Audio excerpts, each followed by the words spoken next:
Nagsisimula ang kwento nang makita natin ang isang bayani na tinalo ang Demon Lord, na pinamunuan ang mga tao sa tagumpay at ang buong sangkatauhan ay nagdiriwang. Ngunit pagkatapos ng 3 buwan sa kaharian ng demonyo, nakita namin ang mga demonyo na nagdaraos ng paligsahan upang makita kung sino ang susunod na Demon Lord. Gayunpaman, nakikita namin ang isang lalaking nagngangalang Help na lumalahok sa paligsahan, at tinalo niya ang kanyang mga kalaban gamit lamang ang kanyang mga kamay. Nakilala natin si Vina, ang tagapag-ayos ng paligsahan at isa sa 4 na heneral ng demonyo. Ang kanyang assistant, si Han, ay nagpapakita ng kanyang footage mula sa mga preliminary round, at sinabi niya na ang mga kalahok ay may average na antas na 45, na isang mataas na record para sa kanila. Kaya, mataas ang inaasahan ni Vina, ngunit nang magsimula siyang manood ng mga laban, hindi nagtagal ay napansin niya si Help.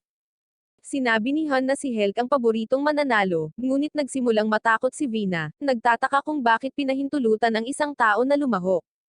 Binanggit ni Han na kahit sino ay pinahintulutan na lumahok, ngunit sa palagay ni Vina ay dapat na malinaw na ang mga tao ay hindi pinapayagan dahil sila ang kanilang mga mortal na kaaway. Sinabihan siya ni Han na huwag mag-alala, na ipinakita sa kanya ang panayam ng tagumpay ni Helk kung saan inaangkin niyang hinahamak ang mga tao at gusto niyang sirain silang lahat. Iniisip ni Vina na halatang nagsisinungaling siya, iniisip na may problema sila, ngunit inihayag ni Han ang deep green contract, na nilagdaan ng lahat ng kalahok, at pinawawalang bisa nito ang lahat ng pag-atake na ginawa laban sa mga tao sa labas ng ring. Si Vina ay naghihinala pa rin, at iniisip na ang plano ni Helk ay dapat natapusin ang lahat ng kanilang mga potensyal na kandidato ng Demon Lord. Ngunit habang pinapanood niya ang kanyang laban, tinulungan ni Helk ang kanyang kalaban na tumayo at pinupuri pa siya. Naasar si Vina, nagtataka kung ano ang hinahangad niya, at sa palagay niya ay hindi siya tatanggapin ng mga demonyo, ngunit nakikita namin ang karamihan sa kanila na nag-cheer sa kanya. Nawala sa isip si Vina, sinunog ang kastilyo, at sinabi niya kay Han na kailangan nilang alisin si Helk. Ngunit sinabi sa kanya ni Han na ang Deep Green Contract ay nagpapawalang bisa rin sa mga pag-atake na ginawa laban sa mga kalahok, at idinagdag niya na si Helk ay nasa level 99, kaya napunta si Vina sa pagpapasabog ng tore sa pagkainis. Iniisip ni Vina na tiyak na mananalo si Helk dahil napakalakas niya, ngunit iminumungkahi ni Han na maaari nilang baguhin ang format ng torneo, na nagsasabing maaari nilang gawin ang susunod na round na isang card stackang competition, at plano pa niyang bigyan si Helk ng mas makintab na mga card. Samantala, sa kaharian ng tao, nakilala namin si Alice, isang demonyong especially iyan na nagtatrabaho para kay Vina, na nasa isang misyon upang malaman ang higit patungkol kay Helk. Ngunit nang siya ay nag-iimbestiga sa nayon, wala siyang nakita ni isang tao. Pagbalik sa arena, ang mga kalahok ay binibigyan ng desk at isang deck ng mga baraha sa pagsisimula ng susunod na round.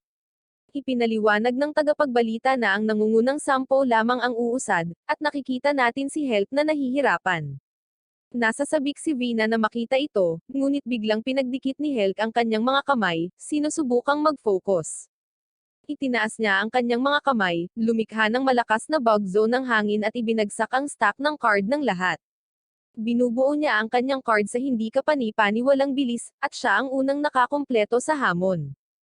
Sinabi ni Vina na nilabag niya ang mga patakaran kaya dapat siyang madiskwalipika, ngunit hindi sumasang-ayon ang isang kalahok na nagngangalang Carros, sa pag-aakalang ang pagtatayo ng bahay ng mga baraha ay isang pagkakatulad lamang sa pagtatayo ng iyong kastilyo, habang pinupuksa ang iyong mga kalaban, na sinusubukan ang parehong opensa at depensa. Naniniwala ang iba pang mga kalahok sa kanyang paliwanag, at ang arena ay sumabog sa kaguluhan habang sinisimulan nilang lahat na sirain ang bahay ng mga barahan ng isa't isa, habang si Vina ay nag-aapoy sa galit na iniisip na ito ay bahagi ng lahat ng plano ni Helk na paglabanan ang iba pang mga kandidato. Samantala, nakita namin si Alice na nagulat pabalik sa kanyang kambal na kapatid na babae, si Alicia. Nalaman namin na ang magkapatid na babae ay nagtataglay ng isang espesyal na kakayahan, na makipag-usap sa pamamagitan ng telepathically sa pamamagitan ng pagtupad sa kondisyon na pareho silang umiinom ng kape. Nagtataka si Alice tungkol sa paligsahan, at nakikita natin na si Helk ang nangingibabaw sa bawat paligsahan sa kabila ng mga pagtatangka ni Vina na matalo siya. Nagpasya si Vina na itago ang sarili bilang isa sa mga hurado para sadyang mapababa niya ang kanyang marka, ngunit ito ay isang round ng pagluluto, at naghanda si Helk ng isang kamanghamanghang dessert. Habang ninanamnam ito ni Vina, hindi niya kayang pigilan, at binigyan niya siya ng perpektong marka, na nagpapahintulot kay Health na magpatuloy sa semifinals. Nakikita namin si Health na nakikipagkulitan kay Carros, tumatangging magpakita sa kanya ng isang larawan, habang si Hyora, isa sa iba pang mga kandidato, ay iniisip na pareho silang talunan. Nakuha ni Carros ang larawan, at nakita namin itong si Health kasama ang kanyang kapatid. Samantala, iniulat ni Alicia kay Vina ang impormasyong nakalap ng kanyang kapatid, at lumalabas na si Health ay may malaking bounty sa kanyang ulo, at itinuturing na pinakamasamang kriminal sa buong kasaysayan ng sangkatauhan dahil pinaslang niya ang kanyang sariling kapatid, na siyang bayani na tumalo sa Demon Lord. Binanggit pa ni Alicia na ang kanyang kapatid na babae ay bumisita sa 3 bayan, at lahat ng mga ito ay inabandona. Ngunit sa sandaling iyon, biglang sumugod si Han at iniulat na bumagsak ang Castle Urim. Iniisip ni Vina na ang mga tao ang may pananagutan, ngunit sinabi ni Han sa kanya na ang Urim ay inatake ng mga kakaibang may pakpak na kabalyero, at na isinakripisyo ng Panginoon ang kanyang sarili upang iligtas ang kanyang mga tao. Nag-aalala sina Vina at Alicia na maaaring malaman ng mga tao ang tungkol sa kanilang kabisera at na sila ay susunod na atakihin. Determinado si Vina na alisin si Health, at nalaman namin na nagplano sila ng karera bilang susunod na paligsahan. Sinabi sa kanya ni Han na naghanda siya ng kakaibang kabayo para kay Health. Ang mga kalahok ay pumasok sa arena sakay ng kanilang mga kabayo, at nakita namin na si Health ay nakasakay sa isang maliit na kaibig-ibig na hayop. Nag-aalala si Vina na maaaring maging sanhi ito ng pagsikat ng kasikatan ni Health, at nakikita namin na lalo pang nag-cheer ang mga manonood para kay Health. Ipinaliwanag ng announcer na nagngangalang Rika na mayroong ilang mga bitag sa course, at ang unang 4 na racer na dumating pabalik sa arena ay lilipat sa finals. Magsisimula ang karera, at nagsisimula ang lahat ng kalahok, na naiwan si Health. Pinilit ni Health na igalaw ang kanyang kabayo, habang iniisip ni Hyora na sinasadya ng management na patalunan si Health. Bumaba si Health sa kanyang kabayo habang papasok sa obstacle course ang mga frontrunner.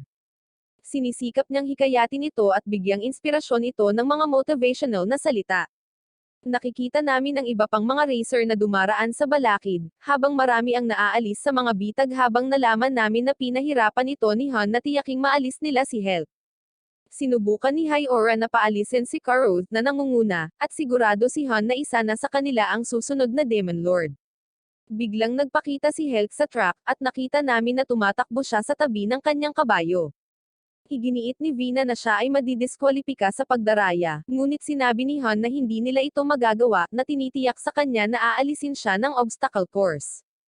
Ngunit nalampasan ni Health ang obstacle course ng madali, sinira ang mga bitag sa proseso at naiinis na si Vina. Nataranta sila, sa pag-aakalang ang suspension bridge ay maaaring isang magandang paraan para matalo si Health sa karera, kaya plano nilang i-rig ang tulay para sumabog ito kapag si Health ang nasa gitna nito at takpan ang natitira sa langis para madulas siya. Gayunpaman, habang nilalagyan ng mga staff ang tulay ng langis, ang isa sa kanila ay nadulas sa langis at bumagsak sa mga pampasabog, na naging sanhi ng maagang pagsabog ng tulay. Galit na galit si Vina, sinabi kay Han na hindi gagana ang plano maliban kung sasabog ang tulay habang si Health ay nasa ibabaw nito. Tapat sa kanyang sinabi, tumalon si Health hanggang sa kabilang panig, at nakita namin na dala na niya ngayon ang kanyang mount. Mabilis na isinara ni Health ang gap, at tumakbo sa harap ng mga frontrunner. Si Carros ay na-inspire sa bilis ni Health, kaya bumaba siya sa kanyang kabayo, na sinasabing siya ang may pinakamabilis na paa sa imperyo, at siya ay nag-sprint sa unahan. Isinara ni Carros ang gap kay Health, at ang dalawa ay tumakbo patungo sa finish line. Ito ay isang close call, ngunit pinamamahalaan ni Health na kunin ang panalo. Pinupuri ni Health si Carros, at ang mga tao ay nagsasaya para sa kanila habang sila ay nagdiriwang. Pumasok si Alicia sa opisina na may dalang balita, at sinabi kay Vina kung ano ang iniulat ng Reconnaissance Squadron. Nalaman namin na nagpadala sila ng mga especially iya sa Castle Urim, ngunit walang nakitang tao sa kastilyo ang mga especially iya. Iniulat din ng squadron na mayroong 103 may pakpak na kabalyero sa kastilyo kasama ang kanilang pinuno. Nagulat si Vina na nakuha ng mga kabalyero ang Urim sa kabila ng kanilang maliit na bilang. Ang Wing Knights ay isang misteryo sa kanila, ngunit si Vina ay kumbinsido na sila ay mula sa kaharian ng tao. Habang sinusubukan niyang malaman kung ano ang gagawin, nagpakita si Azedrek, isa sa iba pang apat na general ng demonyo. Nalaman namin na pinupunan ni Vina si Azedrek dahil nasugatan siya ng husto. Sinubukan ni Azedrek na magmungkahi ng ideya ngunit bumagsak sa kalagitnaan. Gayunpaman, nagpatuloy siya at nagmumungkahi na ang huling laban ng torneo ay ang muling kunin ng Castle Urim, na sinasabi na sa ganitong paraan maaari nilang tapusin ang 2,000 gamit ang isang bato. Hindi nagtitiwala si Vayna kay Helk, at sinabi sa kanya ni Azedrek na ang kanyang ideya ay magbubunyag ng mga tunay na motibasyon ni Helk, na nagsasabing kailangan nilang malaman kung si Helk ay isang banta. Tinanong siya ni Vina kung ano ang kanilang gagawin kung siya ay lumabas na isang banta, dahil nag-aalala siya na si Helk ay magagalit sa kanila sa labanan. Inilabas ni Azedrek ang isang berdeng singsing mula sa kanyang manggas, at ipinaliwanag na mapipigilan nito ang mga kakompetensya na saktan ang isa't isa. Dahil hindi nila alam kung ano ang maaaring mangyari, nagpasya sila na dapat silang magpadala ng isang malakas kasama ang mga competitors, at sumang-ayon sila na dapat itong si Vayna, dahil determinado itong ipagsapalaran ang kanyang buhay upang talunin si Helk kung magiging banta ito. Pagkalipas ng 5 araw, nakita namin ang 4 na competitors na nakasuot ng berdeng singsing habang ipinapaliwanag ni Rika ang misyon. Sinabi niya sa kanila na isa sa mga management staff ang magiging responsable sa pagpapanatiling ligtas sa kanila, na ipakilala sila kay Ana, na talagang si Vayna na nakabalat kayo. Nagbigay ng isang maikling talumpati si Vayna, at naisip ni Hyoora na parang pamilyar siya. Tumingin si Helk sa kanya at kinilala siya bilang hukom mula sa paligsahan sa pagluluto, at atubili siyang nakipagkamay sa kanya. Nakita natin si Alice sa isang bukid na nasa loob ng kaharian ng tao, habang inihahambing niya ito sa imperyo. Nalaman namin na ang imperyo ay natatakpan ng isang hindi nakikitang lason, at lahat ng mga tao ay nakatira sa loob ng isang hadlang upang manatiling ligtas. Samantala, si Vina at ang 4 na competitors ay umalis patungong Castle Urim, habang si Alice ay nagsimula na rin sa kanyang paglalakbay. Nagpadala siya ng ilang nilalang na parang bug, ngunit mas maraming halimaw ang nagpapakita sa paligid nila. Ipinaliwanag ni Carros na ang mga halimaw na bug ay nilikha ng laso na tumatakip sa lupa. Isang sangkawan ang sumugod kay Hyoora at hinihiwa niya ang mga halimaw. Nakilala namin si George, ang pang-4 na finalist, habang nag-aalok siya ng tulong, na nagsasabing kaya niyang harapin ang lahat ng halimaw ng sabay-sabay. Ipinaliwanag niya na kung kumain siya ng beans, maaari siyang lumikha ng isang napakalakas na hadlang. Kumakain siya ng bean, at isang malakas na enerhiya ang nagsimulang lumabas mula sa kanya habang papalapit ang mga halimaw. Tinanong ni Vina kung gaano katagal bago mag-activate ang barrier, at laking gulat niya nang sabihin sa kanya ni George na aabutin ito ng 30 minuto. Napagtanto na masyadong mahaba ang 30 minuto, at ginagamit niya ang kanyang kapangyarihan para sunugin ang mga halimaw. Nang makita ang pagpapakita ng kapangyarihan, nakumpirma ang mga hinala ni Hyoora. Dumating sila sa isang rest area na protektado ng isang hadlang, kung saan napansin ni Vina na si Helk ay hindi pagod tulad ng iba. Iniisip niya kung mayroon itong hindi kapani-paniwalang tibay, or kung siya ay immune sa lason. Sa isang hiwalay na silid, pinag-usapan ni Carros at Hyoora si Ana. Iniisip ni Hyoora na si Ana talaga si Lady Vina, na sinasabing binabantayan niya si Helk. Sa sandaling iyon, dumaan si Vina sa silid at narinig ang kanilang pag-uusap. Iginiit niya na nagkakamali sila, na sinasabing siya ay si Ana lamang mula sa pamamahala. Hiniling niya sa kanila na huwag banggitin ito kay Helk, at masasabi ni Hyoora na siya talaga si Vina. Maya-maya, lahat sila ay may inihanda na pagkain ni Helk, at si Vina ay naiirita, iniisip na si Helk ay nagpapakitang gilas. Ayaw niyang subukan ang pagkain ngunit nalaman niyang masarap ito. Bumalik sa kabisera, naglalaro sina Azedrek at Han. Ipinaalam sa kanila ni Rika ang tungkol sa katayuan ng mga competitors, at sinabi sa kanila na tinatahak nila ang ruta sa ilalim ng lupa patungo sa Castle Urim upang maiwasan ang isang bagyo. Idinagdag ni Han na ang lason ay mas makapangyarihan sa ibaba at nagdudulot ng napakaraming halimaw. Nag-aalala si Alicia at nagmumungkahi na magpadala ng mga tropa bilang backup, ngunit ipinaliwanag ni Azedrek na dahil sa kung paano gumagana ang kapangyarihan ni Vina, mas maraming tropa ang makakasagabal lamang sa kanya. Binanggit din niya na ang pagbabawas ng mga puwersa sa kabisera ay mapanganib, dahil ang mga kabalyero ay maaaring umatake anumang oras. Tiniyak ni Azedrek sa kanya na medyo malakas si Vina, ngunit inamin niya na medyo nag-aalala rin siya. Sa underground passage sinabihan sila ni Vina na huwag pakialaman ang anumang halimaw na hindi direktang nasa harapan nila habang tumatakbo sila sa daanan. Malapit nang mapaligiran muli ang mga competitors, habang binabalaan ni High-Aura si Vina tungkol sa isang malaking halimaw sa likod niya. Nalaman namin na ang partikular na halimaw na ito ay isang New World life form, na nagpapakita sa mga lugar kung saan makapangyarihan ang lason. Ang mga New World life forms ay umaatake sa lahat at lumalakas sa patuloy na mga laban. Nagpa siya si Hulk na harapin ito, at napansin ng iba na si Hulk ay may dalang sandata ngayon, na binabanggit na siya ay nakikipaglaban ng bare hands sa lahat ng oras na ito. Tumalon si Hulk at sinipa ang halimaw, pinalipad ito sa isang pader. Hinugot niya ang kanyang espada upang ipagdiwang ang tagumpay, at nakita namin na ito ay medyo maliit. Ang halimaw ay natalo sa pamamagitan lamang ng sipa, at sinunog ni Vina ang bangkay nito upang maging ligtas. Iniisip niya kung may New World life form na nagpakita sa kaharian ng tao dahil parang pamilyar si Hulk sa kung ano iyon. Ang grupo ay lumabas sa daanan at nakita ang kastilyo. Isang intelligence operative ang nagpakita ng kanyang sarili, at inakay sila sa isang nakatagong pasukan sa kastilyo. Binuksan ng operatiba ang gate, at binalaan sila ni Vina, na nagpapaalala sa kanila tungkol sa mga patakaran bago sila pumasok. Iniisip ni High-Aura na si Carlos at George ay nagpapanggap na tamad, at nagpaplanong tumalon sa huling minuto upang makuha ang panalo.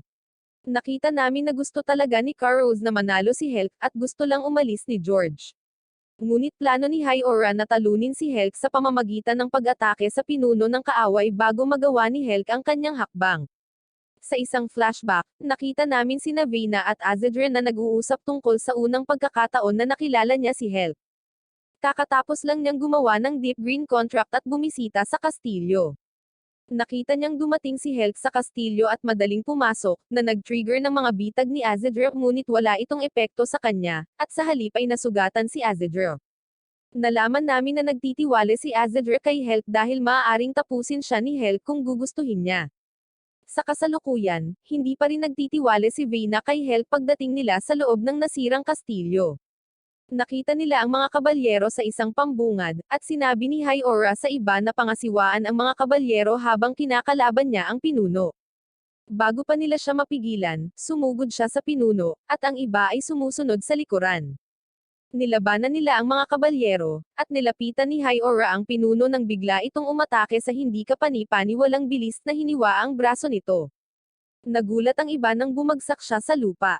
Tatapusin na ng Knight Leader si High-Aura nang tawagin ni Hulk ang pangalan niya bilang Edel. Nagulat si Edel na nakilala siya ni Hulk, at tinanggal niya ang kanyang helmet na tila nasisiyahang makita si Hulk. Ipinaliwanag niya na napanatili niya ang kanyang personalidad dahil sa kanyang napakataas na antas ng awakening, at napanood niya ang kanyang mga kaibigan na nagdurusa sa proseso ng awakening, na sana ay nawala na lang sa kanya ang kanyang personalidad. Kinumpirma ni Vina na ang mga Wing Knights ay mga tao, at pinaghihinalaang gumamit sila ng pangkukulam upang baguhin ang kanilang mga katawan.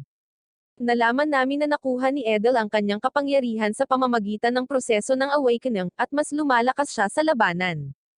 Sa sandaling iyon, hindi mabilang na mga Wing Knight ang lumalapit habang ipinaliwanag ni Edel na plano nilang salakayin ang kaharian ng demonyo. Inatake ng isang kabalyero si Vina, ngunit agad niya itong sinunog. Iniisip na kahit na sa awakening, ang isang bayani ay mas malaking banta kaysa sa mga Wing Knight. Ngunit inihayag ni Edel na na-awaken sila bilang mga bayani. Nalaman namin na ang huling bayani ay isinilang 200 taon na ang nakalilipas, at sina Hulk at Edel na umiiral sa parehong oras ay isang sorpresa sa lahat. Nalilito si Vina dahil hindi sapat ang lakas ng mga kabalyero para maging bayani, ngunit nangangamba sila na baka lumakas sila sa paglipas ng panahon, at kung maraming bayani ang lalabas, ang imperyo ay mapapahamak. Pinalibutan ng mga kabalyero ang mga demonyo, at habang si Edel ay nagsasalita, si High-Aura ay lumabas mula sa likuran, hiniwa ang kanyang pakpak. Nakita namin na muling nabuo ni High-Aura ang kanyang braso bilang miyembro siya ng Tribong Ahad, na binubuo ng mga demonyo na may malakas na kapangyarihang muling mag-regenerate. Nakipag-away si High-Aura kay Edel, habang nahulaan ni Vina na hindi agad mapapaslang ni High-Aura si Edel para magkaroon siya ng pagkakataong sukatin ang katapatan ni Hulk. Nilabanan ni High-Aura si Edel at hiniwa ang isa pa niyang pakpak, iniisip na hindi gaanong kalakas ang mga kakayahan ng bayani pagka-awaken pa lang. Napagtanto ni Vina na mahina pa rin ang mga kabalyero. Gumagamit siya ng isang multi-summon ng teknik upang ipatawag ang napakalaking pag-atake ng apoy, na tinatanggal ang isang bilang ng mga kabalyero. Pinipigilan niya ang sarili na itaboy silang lahat dahil kailangan niyang isaalang-alang ang finals ng tournament. Si Edel ay namangha sa kanyang kapangyarihan, at sinabi sa kanya ni Hyora na siya ay isang kawani lamang para sa pamamahala, na mas ikinagulat niya. Nagsinungaling si Hyora kay Edel at pinaniwalaan siya na ang imperyo ng demonyo ay puno ng mga taong kasing lakas ni Vina. Sinabihan niya si Edel na humingi ng tawad, ngunit tumanggi ito, kaya pinuntahan siya nito. Gayunpaman, hineranggan ni Helk ang kanyang espada, at inakala ni Vina na siya ang kanilang kaaway. Ipinaliwanag ni Helk na ang pagpaslang sa Wing Knights ay isang masamang ideya, ngunit sa sandaling iyon, isang balahibo ang tumusok sa katawan ni Edel. Nakita namin ang isa pang Wing Knight na lumilipad sa ibabaw ng larangan ng digmaan, na siyang umatake kay Edel. Binanggit ni Edel na ang landas ay malapit nang matapos, ngunit bago ito maisip ng sino man, sumigaw si Helk para sa lahat na umatras habang ang lupa ay gumuho sa ilalim nila. Ang grupo ay nahulog sa isang underground na lugar, at nalaman namin na naglalaman ito ng isang barrier stone na nagpapanatili sa mga lason, at isang gate na nilikha gamit ang isang sinaunang spatial teleportation spell. Hula ni Carros na ang kaharian ng tao ay nasa kabilang panig ng tarangkahan, habang sinisimulan ng tarangkahan na ipasok ang lahat dito. Ipinaliwanag ni Vina na ang spell ay nabigo at ang gate ay wala sa kontrol, kaya kailangan nila itong isara. Sa sandaling iyon, ina-activate ni George ang kanyang barrier para protektahan sila mula sa pagsipsip. Ipinaliwanag niya na kadalasang mas malaki ang kanyang max power barrier, ngunit naaabsorb pa nga ng gate ang kanyang barrier.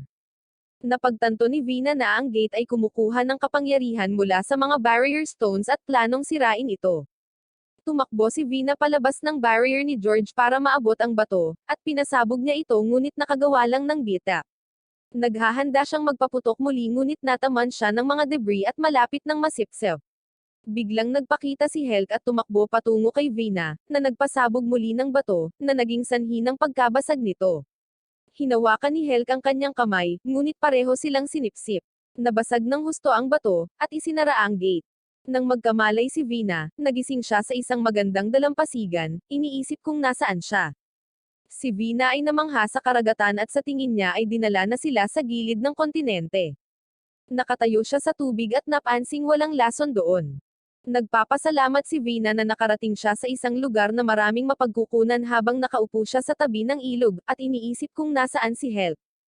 Nahanap niya si Helk pabalik sa dalampasigan, at nakita naming nakapagtayo siya ng isang buong bahay. Isang nagsasalitang ibon ang nakagambala kay Vina, at nalaman ni Helk na nagtatago siya sa mga palumpong. Walang tiwala sa kanya si Vina, kaya naghahanda siya para sa isang laban. Ipinaliwanag ni Helk na itinayo niya ang bahay bilang base ng operasyon, dahil hindi na sila makakabalik sa kaharian ng demonyo anumang oras sa lalong madaling panahon.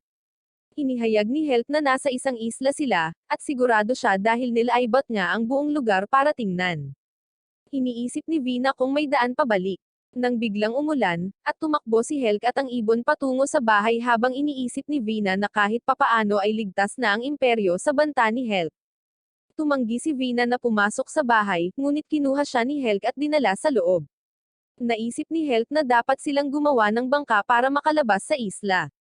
Nataranta si Vina, sa pag-aakalang hindi niya pwedeng hayaang bumalik si Helk sa kaharian ng demonyo, ngunit nagbago ang kanyang kalooban nang mapagtanto niyang maraming pagkakataon si Helk na tapusin siya ngunit hindi niya ginawa, at piniling tulungan siya sa halip. Iniisip niya kung totoong kakampi si Helk habang paalis sila para humanap ng pagkain. Bumalik sa kabisera, iniisip ni Azedra ang tungkol sa spell ng Hero Awakening. Nagpasya siyang magpadala ng search party para hanapin si Vina, para makatulong itong labanan ang mga tao. Ipinaalam sa kanya ni Han na karamihan sa kanilang mga sundalo ay nakadeploy sa ibang lugar na ginagawang imposibleng magtipon ng isang malaking grupo ng paghahanap. Sinabi sa kanila ni Azedra na gagamit sila ng locator spell para mahanap siya, na nagpapaliwanag na ang spell ay isang safety measure na hahayaan silang subaybayan ang kanyang lokasyon. Sinabi ni Han na kailangan nila ng isang bagay na pagmamay-ari ni Vina upang may sagawa ang spell, dahil inamin ni Azedra na sinubukan niyang kunin ang ilang buhok ni Vina nang gupitin niya ito ngunit nabigo. Sinabi sa kanila ni Alicia na itinago niya ang ilang buhok ni Vina bilang bahagi ng isang kaugalian. Naglatag sila ng isang mapa, at ginagamit ang buhok sa isang kahoy na figure upang may sagawa ang spell. Ang kahoy na figure ay gumagalaw sa mapa, na nagmumungkahi na si Vina ay wala sa kontinente. Bumalik sa isla, si Vina ay nangingisda na nakaupo sa bato habang iniisip niya kung dapat ba niyang tanungin si Helk tungkol sa kanyang motibo, ngunit naisip niya na kung ihahayag niya ang kanyang sarili bilang kaaway at mag-away sila, siya ay matatalo. Sinabi sa kanya ng nagsasalitang ibon na nakahuli siya ng isda at sinubukan ni Vina na hilahin ito. Nakipaglaban siya sa isang maliit na isda at naputol ang tali. Si Helk ay sumisid sa tubig upang tumulong sa paghuli ng isda, ngunit ibinalik ang isang ganap na kakaibang hayop. Nagising si Vina sa bahay kinaumagahan at hindi pa rin sigurado kung ano ang dapat niyang gawin. Isang kakaibang lalaki ang dumating sa pintuan na may dalang kalahating naki na almusal. Sinabi niya kay Vina na ipinadala ito ng punong nayon para sa kanya, at nagulat siya na mayroong isang nayon sa isla. Hiniling ni Vina sa lalaki na dalhin siya sa nayon, kaya ipinakita niya ito sa kanya. Naglalakad sila sa paligid ng nayon, at nalaman namin na ang mga taong ito ay ang tanging nakatira sa isla. Nahanap ng nagsasalitang ibon si Vina at kumapit sa kanya, at ipinaalam sa kanya na si Helk ay nasa labas na sinusubukang gumawa ng bangka. Nagmamadali siyang hanapin siya bago siya makatakas sa isla, at nakita siya sa kagubatan. Pinapanood niya si Helk na nagpapalabas ng malakas na aura bago pinutol ang maraming puno sa isang indayog. Nasira niya ang kanyang palakol at nagpatuloy sa pagputol ng mga puno gamit ang kanyang mga kamay. Sinubukan ni Vina at ng ibon na magtago sa likod ng isang bato, ngunit nahanap sila ni Helk. Tinanong siya ni Vina kung mayroon siyang bagong impormasyon, at nalulugod siya nang makitang wala siya. May nakita si Vina sa isang kalapit na beach, at nagmamadaling lumabas upang tuklasin ang mga guho ng isang sinaunang kastilyo. Sinabi sa kanya ni Helk na lahat ng ito ay nakikita sa paligid, at nahulaan na ang isla ay maaaring maging maunlad sa isang punto. Mabilis na ginawa ni Helk ang bangka, at sinabi ni Vina na ang kalidad ng kanyang trabaho ay mas mababa kaysa karaniwan. Sa sandaling iyon, ang punong nayon ay nagpakita, na tila galit, at sinabi sa kanila na kailangan nilang mag-usap. Dinala sila ng punong nayon sa kagubatan, at maingat nilang sinundan siya. Napapalibutan sila kalaunan, at ipinahayag ng pinuno na dinala niya sila sa isang welcome party. Inamin ni Vina na nagulat siya at na-appreciate niya ang mainit na pagtanggap. Nalaman namin na ipinagpapalit ni Helk ang kanyang mga serbisyo para sa mga supply mula sa nayon para pangalagaan si Vina. Sinabi ng punong nayon kay Vina ang tungkol sa dakilang mangkukulam, na nagsasabing matutulungan niya silang mahanap ang kanilang daan pabalik sa kontinente. Nalaman namin na ang dakilang mangkukulam ay nakatira sa isang bundok at may yaman ng kaalaman. Gusto siyang makilala ni Vina, ngunit sinabi sa kanya ng pinuno na hindi ito posible dahil ang bundok ay protektado ng isang mahiwagang hadlang. Si Vina ay gumugol ng araw kasama ang mga taga-nayon, naghihintay sa dakilang mangkukulam na bumaba mula sa bundok. Sinabi niya kay Helk na siya ay pagod sa pag-iisip dahil sa mga taga-nayon, ngunit pinahahalagahan ang kanilang kabaitan. Inihambing sila ni Helk sa mga demonyo, ngunit sinabi sa kanya ni Vina na ang mga demonyo ay masama, na binanggit ang isang barbarian na tribo na kumakain ng mga tao kasama ng iba pang mga tribo sa imperyo. Tinanong ni Vina si Helk kung bakit niya ito iniligtas, at sumagot siya na ginawa niya ito dahil kaibigan niya ito, at nagpapasalamat siya na tinanggap pa ng mga demonyo ang isang taong katulad niya. Ibinunyag ni Helk na lahat ng dati niyang kaibigang tao ay naging mga kaaway at na siya ay nag-iisa. Tinanong ni Vina si Helk kung kaibigan niya si Edel, at kinumpirma ito ni Helk, at sinabing mahusay na tao si Edel. Bumalik sila sa bahay, at tinanong ni Vina si Helk kung ano ang gagawin niya sa pagbalik nila, at kung talagang lalabanan niya ang mga kabalyero dahil alam niyang dati na niyang mga kaibigan sila. Pero sabi ni Helk may score siyang dapat ay settle. Ipinaliwanag niya na kapag na-awaken ang isang tao, hindi na sila tao kundi isang sandata lamang na sumusunod sa utos ng hari, at natatakot si Helk na sasalakayin nila ang bawat ibang lahi kung hindi sila pipigilan. Bumalik sa Castle Urium, nakita namin ang iba pang mga competitors na tumatapos sa mga halimaw, naghihintay para sa mga kawani ng pamamahala na dumating nang biglang mas maraming wing knights ang nagpakita. Nag-uusap sila sa isa't isa, at iniisip ni Hyora na ang mga knight na ito ay may mataas na antas ng awakening dahil nakakapagsalita sila. Sinabi sa kanila ni High Aura na sinabi ni Edel sa kanila ang lahat, kaya tinanong siya ng isa sa mga kabalyero kung alam niya ang kanilang layunin, at tinanong siya kung nasaan ang kanilang amo. Inatake siya ni High Aura, ngunit naharang ito, at nalipat ang atensyon niya sa kanilang archer. Pinasabog siya ng pangatlong kabalyero ng bowl ang apoy, at umatras siya ng mas maraming mga kabalyero ang nagpakita. Plano ni na High Aura at George na palayasin ang mga kabalyero, at payagan si Carlos na makatakas para masabi niya sa management staff ang nangyari. Isang boses ang umalangaw-ngaw sa silid na nagsasabi sa kanila na huminto, at nakita naming nagpakita sina Alicia at Han. Bumaba si Alicia upang protektahan sila, hiniwa ang mga kabalyero, habang naglalagay si Han ng isang hadlang para sa proteksyon. Sinabi sa kanila ni Alicia na nagdala sila ng tulong, at lahat sila ay tumakbo para dito. Hinahabol sila ng mga kabalyero sa ibang lugar, at napapalibutan sila. Sa sandaling iyon, dumating si Azedra kasama si Rika. Ang mga kabalyero ay nag-iingat kay Azedra, naramdaman ang kanyang kapangyarihan, ngunit ang isa sa kanila ay iniinsulto siya, na naging dahilan upang siya ay magalit. Nalaman namin na nag-aalala si Azedra sa mga taong natatakot sa kanya, kaya sinubukan niyang itago ang kanyang galit. Hinihimok niya ang mga tao na umalis, at iminumungkahi na matuto silang mabuhay ng magkakasama at maiwasan ang pakikipag-away. Ang mga tao ay nabigla sa mungkahi, ngunit sinabi sa kanila ni Azedra na sila ay magkakasamang nabuhay ng mapayapa sa nakaraan. Sa panahon ng kanyang paglalahad, inatake siya ng isang kabalyero, na nagpapakita na sila ay inutusan ng hari.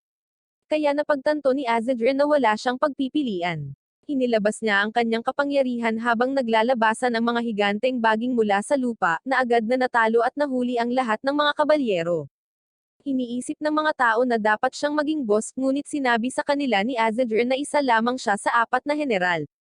Nagulat ang grupo sa kapangyarihan ni Azedra, at nalaman namin na kaya niyang manipulahin ang anumang puno sa imperyo ng demonyo, at itinuturing niya ang kanyang sarili bilang pinakamahina sa 4 na general ng demonyo. Sinabi ni Azedra sa nahuli na knight na isa lang siyang mamamayan, at ang mga kastilyong nawasak nila ay 2 lamang sa marami, kaya naisip ng knight na ang pagkatalo sa mga demonyo ay magiging mas mahirap kaysa sa inaakala niya. Hinikayat sila ni Azedra na sumuko, at sinabi ng knight na hindi siya mukhang demonyo dahil inakala nilang ang mga demonyo ay dapat na masama. Biglang may naramdamang presensya si Alicia, at isang araw ang lumilipad patungo kay Azedra, ngunit pinalihis niya ito. Mas marami kaming nakikitang knights na nagpapaputok ng mga araw mula sa mga dingding ng kastilyo, kaya naglagay si Han ng isang hadlang para sa proteksyon. Napagtanto ni Alicia na nilalayon nila ang mga nahuli na knights na tapusin sila, at sinabi ni High Aura na ito ay katulad ng nangyari kay Edel. Naglaho ang iba pang knights, at tinanong ni Azedra ang nakaligtas na knight kung ano ang nangyari.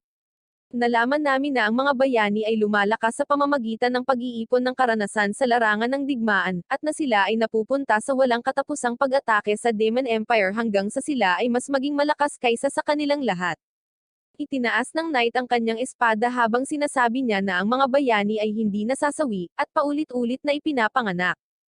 Tinatapos niya ang kanyang sariling buhay, at ang mga bangkay ng kabalyero ay nawala sa larangan ng digmaan. Nakikita namin silang muling nabuhay sa loob ng isang kastilyo sa isang kaharian ng tao, kung saan nakilala namin ang hari ng tao na nagsasabi sa mga kabalyero kung gaano kasama ang mga demonyo. Nakikita namin si Alice na nag-eespiya sa kastilyo, nalilito nang makita niyang ang mga kabalyero ay mahiwagang nagpapakita. Pinaghihinalaan niya ang mga kabalyero ay naghahanda para sa isang konseho ng digmaan, habang silang lahat ay lumipad muli. Bumalik sa larangan ng digmaan, ipinakita ni Azedra ang pagpapahalaga sa iba habang naglalagay si Han ng isang hadlang gamit ang isang bato upang protektahan sila mula sa lason. Nagpahinga silang lahat habang si Alicia ay nakatanggap ng mensahe mula kay Alice na nagpapaalam sa kanya tungkol sa kanyang nakita at nagpapatunay na ang mga kabalyero ay talagang muling nabubuhay. Ang grupo ay may emergency na talakayan upang masuri ang sitwasyon, at ipinaliwanag ni Rika ang lahat ng mga problemang kasalukuyang kinakaharap ng rehiyon ng Silangan, simula sa pinakamahalaga. Nakikita natin na ang mga problema ay ang pagkawala ni Vayna, ang banta ng tao, ang mga halimaw sa silangan, ang bakanteng posisyon ng Demon Lord, at si Help. Ipinaliwanag ni Rika ang banta mula sa iba pang kalapit na kapangyarihan sa rehiyon, kung saan ang hilagang kapangyarihan ang pinakanakababahali at ang mga tao mula sa silangan ang pinakamababa. Iniisip ng iba na masyadong mababa ang ranggo ng mga tao, at nalaman natin na ang mga tao ang pinakamahinang lahi sa lahat ng iba pang lahi maliban sa kanilang bayani. Si Azedrep na isinasaalang-alang ang lahat, ay nirarango ang mga tao sa antas ng banta na mas mataas kaysa sa Triple S. Nalaman namin na higit sa kalahati ng mga tropa ng imperyo ay nakapost sa hilagang linya ng depensa, at kung ang mga tao ay lalakas, hindi magiging sapat ang tropa upang ipagtanggol laban sa kanila. Ibinahagi ni Azedra ang isang diskarte upang mapawalang bisa ang kakayahan ng mga tao na muling mabuhay, na nagpapaliwanag na ang kakayahan ay nagmumula sa isang spell, kaya dapat nilang tapusin ang spellcaster, na siyang hari ng tao.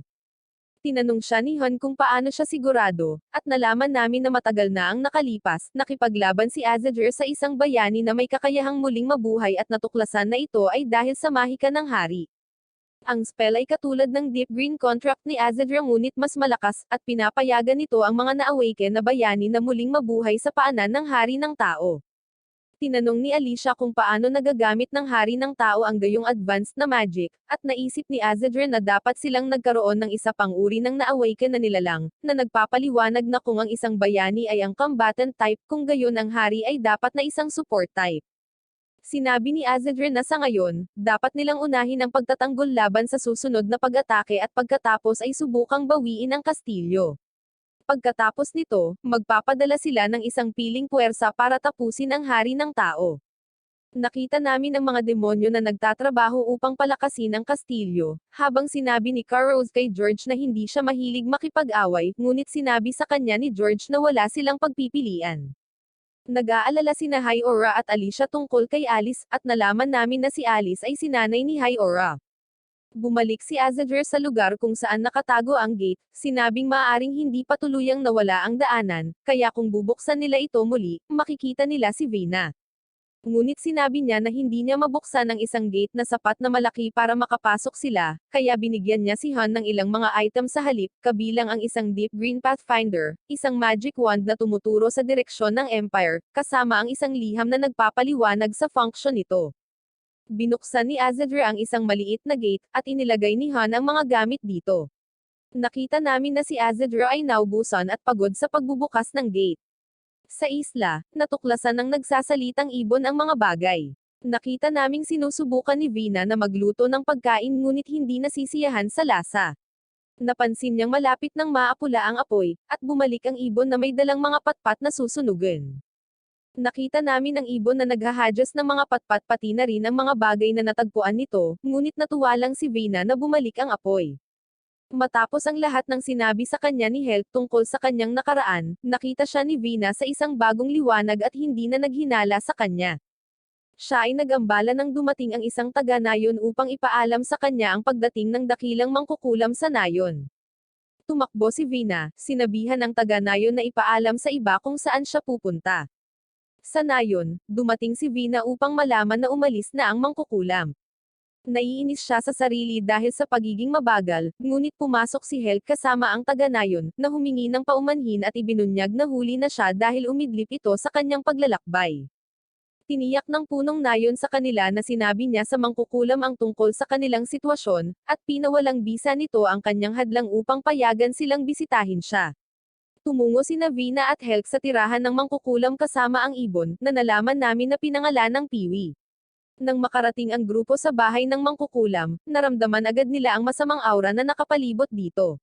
Natakot si Vina, ngunit nagpatuloy siya sa pasulong. Sa tuktok ng bundok, ang grupo ay sinalubong ng isang nilalang na katulad ni Piwi, at nakilala nila ang isang magandang babae na nalaman naming ang dakilang mangkukulam. Ipinakilala ni Helk ang kanyang sarili sa mangkukulam, na nagsabi na dahil tinulungan nila ang mga taga-nayon, handa siyang tulungan silang makauwi. Sinabi sa kanila ng mangkukulam na ang kontinente na hinahanap nila ay nasa hilagang kanluran. Naiintriga dito si Vina dahil napagtanto niyang maaaring marami pang kontinente doon. Pagkatapos ay tumingin ang mangkukulam kay Helk, pinapayuhan siyang huwag magmadali at umalis nang hindi handa. Sinabi niya sa kanila na maghanda ng mga rasyon, at isang matibay na barko upang mapaglabanan ang mga bagyo. Sinabi rin niya sa kanila na hulihin ang isang pambihirang nilalang sa dagat na pinangalan ng Korg upang tulungan silang gabayan sila sa isang mahirap na kahabaan ng karagatan. Ipinakita niya sa kanila kung ano ang hitsura nito, at napagtanto ni Vina na ito ang nilalang na nahuli nila pabalik sa beach. Tumakbo si Helk upang mahuli ang Korg, habang ang mangkukulam ay nag-aalok kay Vina ng isang lugar upang manatili para sa gabi. Hinarap ni Vina ang mangkukulam, nagtanong tungkol sa kanyang pagkakakilanlan dahil iba siya sa mga residente ng isla, at tila nagtataglay ng mahusay na kaalaman. Hinalis ng mangkukulam ang kanyang mga hinala, at sa halip ay sinabihan si Vina na tumuon sa sarili niyang mga problema. Binalaan niya siya na si Helk ay mas mapanganib kaysa sa kanyang naiisip na nagpapakita na si Helk ay may potensyal na magdulot ng isang malaking kalamidad. Bumalik sa nayon, natapos na ng mga taga-nayon ang paggawa at pagkarga ng barko, at nakuha ni Helk ang 3 korg para sa paglalakbay ngunit pinakawalan ang 2 sa kanila, na nag-iingat ng isa para sa kanilang paglalakbay. Nagpaalam sina Helk at Vina sa mga taga-nayon, at nagpasalamat sa kanilang mabuting pakikitungo sa buong pamamalagi nila. Ang mangkukulam, samantala, ay nagpapaliwanag kay Helk na ang barko ay tatakbo sa tulong ng isang kahon na maaaring palakasin ng mahika ni Vina. Kung masira ang kahon, kakailanganin nilang mag-row sa natitirang bahagi ng daan. Pagkatapos niyang magpaalam kay Peewee, handa nang sumakay si Vina. Nagsimula ang 2 sa kanilang paglalakbay pabalik habang ang mga taga-nayon ay kumaway sa kanila. Pinag-iisipan ng mangkukulam kung anong mga pagpipilian ang gagawin ni Vina, ngunit tiwala siya na malalampasan niya ang anumang hamon na kanyang haharapin. Sa kanilang paglalakbay, binanggit ni Helk na tila may pagkakahawig ang mangkukulam kay Vina, at inamin ni Vina na pinaghihinalaan niya na ang mangkukulam ay mula sa kanilang kaharian, ngunit hindi sinabi sa kanya ang anuman. Biglang napansin ni Vina na lumabas si Peewee mula sa isang bar aisles, tuwang-tuwang sinabi sa kanya na nagpa siya itong sumama sa kanya. Galit na galit si Vina, iniisip na masyadong mapanganib ang paglalakbay para sa kanya, hanggang sa makita niyang may sulat ito para sa kanya. Ang sulat ay mula sa mangkukulam, at nagsasaad na si Peewee ay magiging isang mahusay na kasama para sa paglalakbay dahil naranasan nitong maglakbay kasama ang mangkukulam, at ang katawan nito ay nakakagulat na matibay. Pinayuhan din niya si Vina na magpahinga at tapikin ang malambot na katawan ni Peewee kapag gusto niyang kumalma. Tinanggap ni Helk si Peewee on board, ngunit hindi pa rin kumbinsido si Vina at hiniling na bumalik sila upang pabalikan si Peewee, nang bigla siyang nagambala ng isang higanteng octopus na lumabas mula sa karagatan. Naghahanda si Helk na labanan ito, ngunit pinigilan siya ni Vina at ginamit ang kahon upang maitulak silang ligtas mula sa halimaw. Pagkatapos ay sinigawan niya si Peewee na bumalik ngunit kinumbinsi siya ni Helk na hayaan itong manatili, na sinasabing pananatilihin niyang ligtas si Peewee. Naaalala ni Vina ang payo ng mangkukulam, at sumang-ayon sa kondisyon na pababalaikan nila si Peewee kung magiging mapanganib ang paglalakbay. Ipinagpatuloy ng crew ang kanilang paglalakbay, hanggang sa makarating sila sa kahabaan ng dagat na binalaan sa kanila ng mangkukulam. Gaya ng itinuro, itinali nila ang korg sa barko at pinakawalan ito sa tubig, at dinadala sila nito sa tamang direksyon, na ligtas silang inakay palabas ng hamog. Nagpapatuloy sila ng walang gaanong problema, hanggang sa makatagpo sila ng isang bagyo at tuluyang mahayle sa isang whirlpool. Ang higanteng octopus ay muling nagpakita upang magdagdag sa kanilang mga problema, at si Helk ay naghahanda upang harapin ito.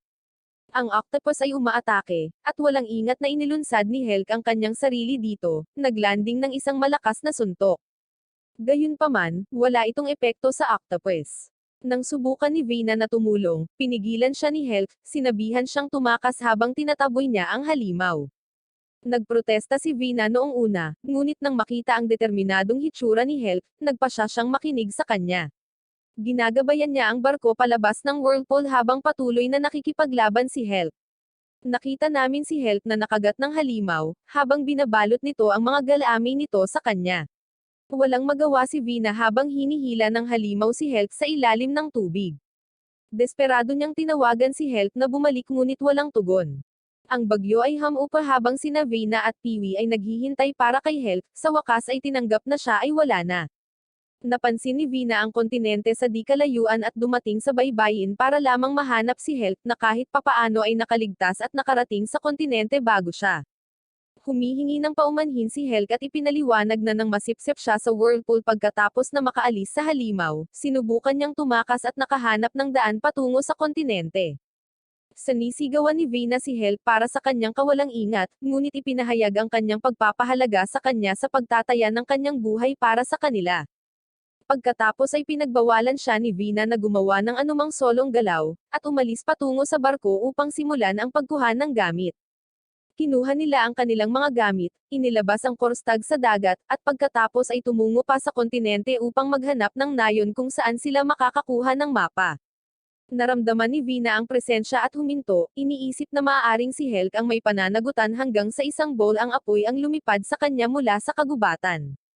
Sa lalong madaling panahon sila ay napapaligiran ng mga katutubo, na sinubukang hulihin sila. Napansin ni Vina na sila ay mahina at mahiyain at nagpa siya na sumunod sa kanila. Kinuha sila ng mga barbarian gamit ang mga kahoy na posas at dinala sila sa kanilang tahanan. Napansin ni Vina kung paano ang lugar at ang mga tao nito ay nasa magaspang na hugis. Ipinaliwanag ng mga barbarian na ang kaharian ng Aril ay dating mapayapa at umuunlad, ngunit pinabagsak lamang ng 50 barbarian mula sa tribong Tufen. Nalaman namin na ang tribong Tufen ay biglang lumakas, at ang kanilang hari ay nakakuha ng hindi maisip na kapangyarihan. Ang tribong Tufen ang pumalit at isinumpa ang mga Aril na magmukhang mga halimaw. Pinipilit nila ang tribo sa mabigat na gawain, at walang awang pinaparusahan ang sinumang hindi nakakatugon sa kota sa pamamagitan ng pagpapahanap sa kanila ng mas maraming alipin. Napagtanto ni Vina na nahuli nila ang kanyang grupo sa parehong dahilan at tinawag silang kasuklam-suklam. Inamin ng barbarian ng Aril na mali ito, ngunit desperado siyang protektahan ang kanyang mga kaibigan. Habang tumatakbo sila sa prinsesa ng Aril, napansin niya ang grupo ni Vina at hiniling sa mga sundalong Aril na palayain sila, na sinasabi sa kanila na hindi niya sinasang-ayunan ang kanilang mga aksyon kahit gaano sila kadesperadong iligtas ang tribo. Sa sandaling iyon, nakarinig ang grupo ng dumadagandong na ingay, na lumalabas na ang tribong Tufen at ang kanilang hari, ay nagmamarcha patungo sa kaharian ng mas maaga kaysa sa inaasahan. Binalaan ng prinsesa si Vina at ang iba pa na umalis sa likurang pintuan, or sila ay magkakaproblema, ngunit nagtago sila sa malapit upang obserbahan ang sitwasyon. Binati ng prinsesa ang hari ng Tufen, na nagsabi sa kanya na naiinip siya at pinatumba siya. Sinabi sa kanya ng Tufen King na nais niyang sumikop, at nais niyang gamitin ang mga Arilian bilang mga sundalo sa kanyang hukbo upang sakupin ang ibang mga kaharian.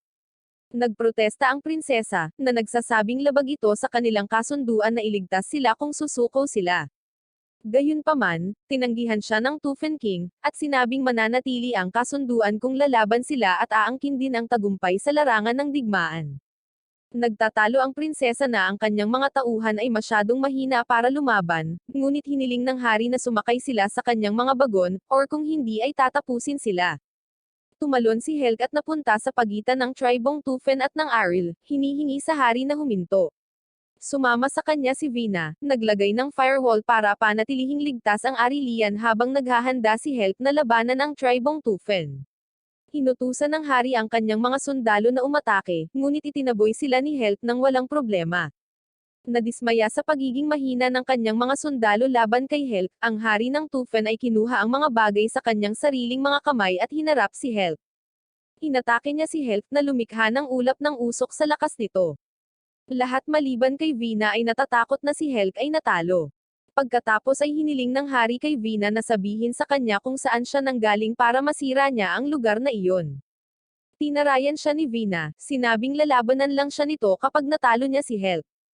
Right on cue, lumabas si Helk mula sa usok sa likod ng hari.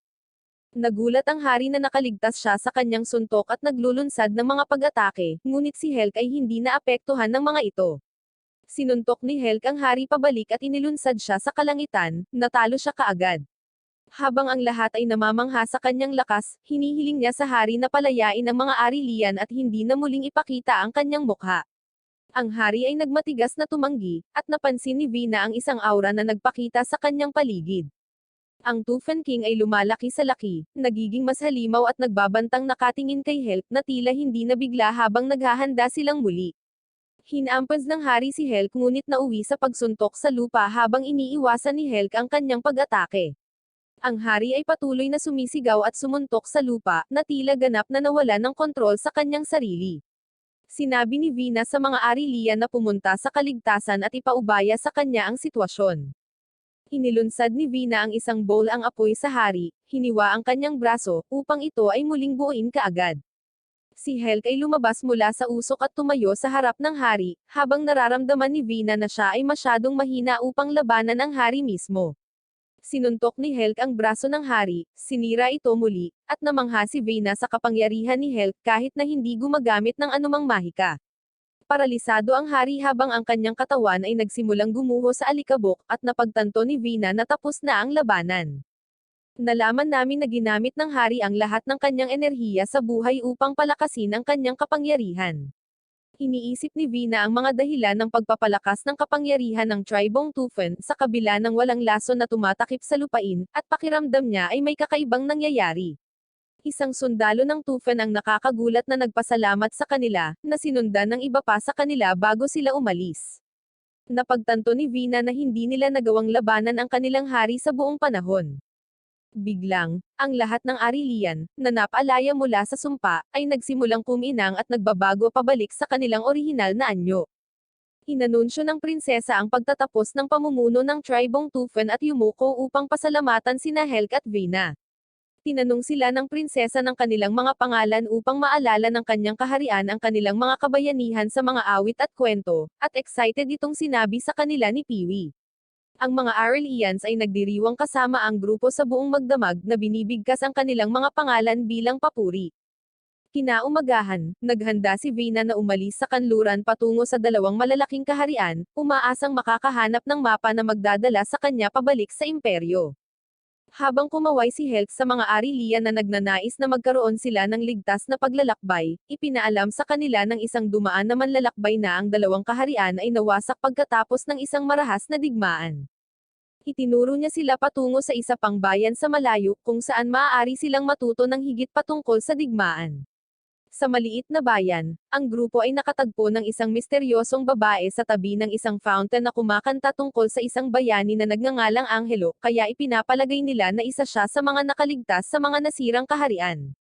Nakahanap sila ng nagbebenta ng mapa na may mapa ng Empire, ngunit humihingi siya ng 50,000 yen para dito. Hiniling ni Vina na hawakan ng tindero ang mapa habang inaayos nila ang pera. Ibinebenta nila ang mga kristal na natanggap nila mula sa Arelian Princess na nagbibigay lamang sa kanila ng 25,000 sa 50,000 yen na kailangan nila para sa mapa. Nagsimulang mag-isip ang dalawa ng mga paraan para mabilis na kumita ng pera, nang biglang may narinig silang nag-anunsyo na may kompetisyon sa pagluluto kung saan 30,000 yen ang premyong pera. Napagtanto ni Vina na maaaring manalo si Helk sa kanyang mga kakayahan, kaya pinapirma niya sila para sa paligsahan. Ang isa pang kalahok na nagngangalang Aaron ay sumali, at nalaman namin na siya ang walang talo na kampyon ng paligsahan sa pagluluto. Mayroon ding iba pang mabibigat na kalaban tulad nila Miko na pumangalawa noon, at Taiga na pumangatlo na sumali sa patimpalak. Nakita namin na ang head judge ay si Master Raiden, na kilala sa mundo ng pagluluto. Magsisimula na ang kompetisyon, at ang tema ay one-pot dishes. Ang mga manunood ay nag-cheer sa mga pagkaing nilalakan ng iba pang mga kalahok, habang halos hindi napapansin sina Helk at Vina. Patuloy silang tinutuya ng mga manunood hanggang sa makita nila kung gaano kahusay si Helk na humihiwa sa mga gulay, na nagmistulang nag-freeze siya sa kanyang kinalalagyan. Ang iba pang mga kalahok ay natatakot din sa husay ni Helk, at sinabi sa kanila ni Vina kung paano siya nanalo sa kompetisyon ng Demon Lord. Umiinit ang kompetisyon habang sinimulan ng lahat na makita si Helk bilang isang seryosong katunggali. Samantala, si Piwi ay nakikinig sa misteryosong ginang na kumakanta sa tabi ng fountain. Nalaman namin na naghanap si Piwi ng mga sikat na pagkain para tulungan si Helk at naligaw siya sa proseso. Nag-aalok ang ginang na tulungan si Piwi na mahanap ang iba. Sa kompetisyon, panahon na upang tikman at husgahan ang mga pagkain. Kumpiyansa ang lahat ng kalahok sa kanilang mga pagkain, kaya kinabahan si Vina. Sinimulang tikman ni Raiden ang mga pagkain. Nag-score siya ng mga pagkain ni Miko at Taiga ng tig 70 puntos at ang pagkain ni Aaron ay 78 puntos, ngunit nang matikman niya ang pagkain ni Helk, nakakuha siya ng 100 puntos na ginawa silang panalo. Nasasaktan si Aaron at nangakong hindi na muling magluluto, ngunit pinupuri siya ni Helk na nagbibigay inspirasyon sa kanya na pagbutihin pa sa susunod. Ibinigay niya kay Helk ang kanyang personal na recipe book at umalis sa kanyang paglalakbay sa pagluluto. Nang mapansin ni Vina na nawawala si Piwi, nagpakita siya sa likuran niya at nalaman niyang huli na siya at tapos na ang kompetisyon. Gamit ang premyong pera, binili nila ang mapa at natutunan nila na kailangan nilang magtungo sa hilagang kanluran upang maabot ang imperyo, ibig sabihin ay dapat silang dumaan sa mga wasak na kaharian sa daan. Binabalaan sila ng nagbebenta ng mapa na iwasan ang mga inabandonang kaharian, ngunit nang itanong nila kung bakit, nagpakita ang babae mula sa fountain at ipinaalam sa kanila na isang mandirigma ng kadiliman ang gumagala sa lugar na iyon. Nalaman namin na ang pangalan ng babae ay Erika, habang ipinaliwanag niya na ang pag-cruise sa landas kasama ang mandirigma ng kadiliman ay nangangahulugan ng tiyak na kasawian. Sa kabila ng mga babala, nagpa siya si Vermilia na sundan ang ruta upang maiwasan ang pag-aaksaya ng mas maraming oras. Bago sila umalis, may sinabi si Erika kay Peewee, at pagkatapos ay umalis ang grupo, at sa lalong madaling panahon ay dumating sa mga ruin ng kaharian. Naglalakad sila sa mga ruins hanggang sa biglang huminto si Vina, nag-freeze sa pamamagitan ng nakakatakot na aura. Dumidilim ang langit, at ang mandirigma ng kadiliman ay nagkatotoo. Sinubukan nilang tumakas mula sa mandirigma, ngunit agad silang naabutan.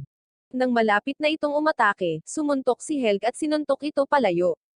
Napagtanto ni Vina na ang mandirigma ng kadiliman ay nagtataglay ng parehong aura gaya ng Tough-Man King.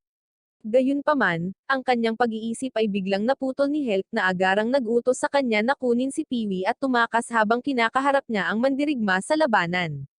Sinabi ni Vina na babalik siya para tumulong kapag natiyak niya ang kaligtasan ni Peewee. Nagsimulang maglaban sina Helg at ang mandirigma, at agad na nasugatan si Helg. Nagulat si Vina nang makitang nagpupumiglas si Helg, at napagtanto na ang mandirigma ay kumukuha ng kapangyarihan mula sa isang masamang pinagmulan.